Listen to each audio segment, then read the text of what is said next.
mengampuni orang yang wafat, orang yang meninggal dalam kondisi berbuat kesyirikan, tapi Allah akan mengampuni dosa-dosa yang lain.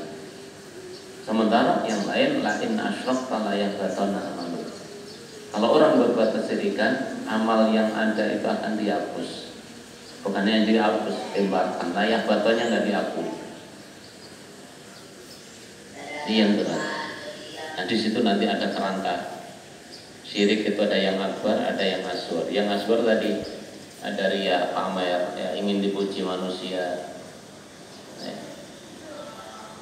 Nah yang merusak, yang berikutnya adalah ujub. Ujub itu bangga diri. Bangga diri, merasa sudah berbuat baik, merasa sudah banyak pahalanya. Padahal ujub itu merusak amal ibadah. Ibadah yang lakukan sah, benar, tapi pahala dari ibadah tidak diperoleh. Yang paling fatal adalah takabur, sombong atau al-kibru. Nah ini jangan sampai lah.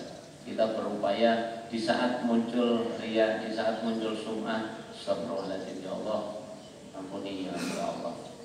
Nah ini prinsip-prinsip dasar sebagai bukti bahwa kita beribadah kepada Allah, orientasinya bukan hanya pahala, tapi orientasinya adalah bagaimana kita dicintai Allah dan diridhoi oleh Allah Subhanahu wa Ta'ala.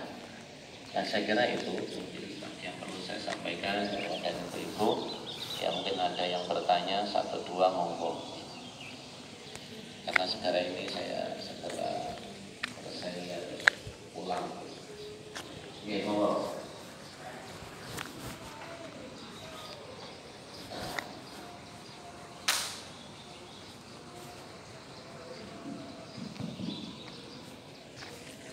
Allahumma sholli ala sayyidina Muhammad wa ashili zalimin bidzalimin. Allahumma sholli ala sayyidina Muhammad wa ashili zalimin. Hanya mendasari bahwa dia itu hanya punya kewajiban saja. Jadi dalam melaksanakan sholat itu istilahnya tidak berusaha mendapatkan pahala sebanyak mungkin atau kekhusyukannya ditingkatkan dan sebagainya, namun hanya menggugurkan kewajiban saja. Nah, apakah hal ini bisa dikatakan sebagai amal kebaikan? Yang pertama yang harus kita dudukkan, mana yang menjadi kewajiban. Sholat 5 waktu itu kewajiban. Jangan jalur pahala atau enggak, itu tetap harus dikerjakan. Kewajiban. Jadi kalau itu menjadi kewajiban, itu sudah bukan orientasi dapat pahala atau enggak. Orientasinya hanya nopo. Kalau dikerjakan berarti memenuhi kewajiban itu. Kalau enggak dikerjakan dosa, sudah. Nah, sementara dalam sholat itu banyak ayat dan hadis yang tentunya dengan sholat itu menjadi motivasi kita. Ya, belum lagi bagaimana kita sholat sampai pada tingkatan khusyuk.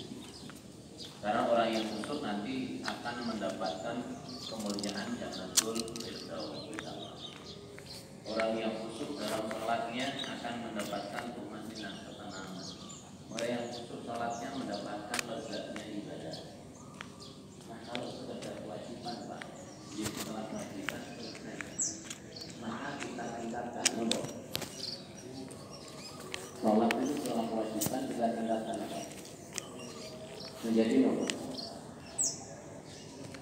kebutuhan,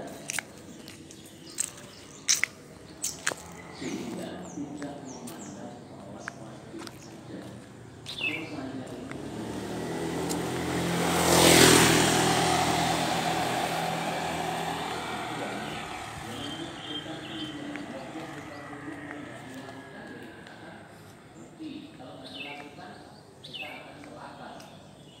Untul ya. Kuntul.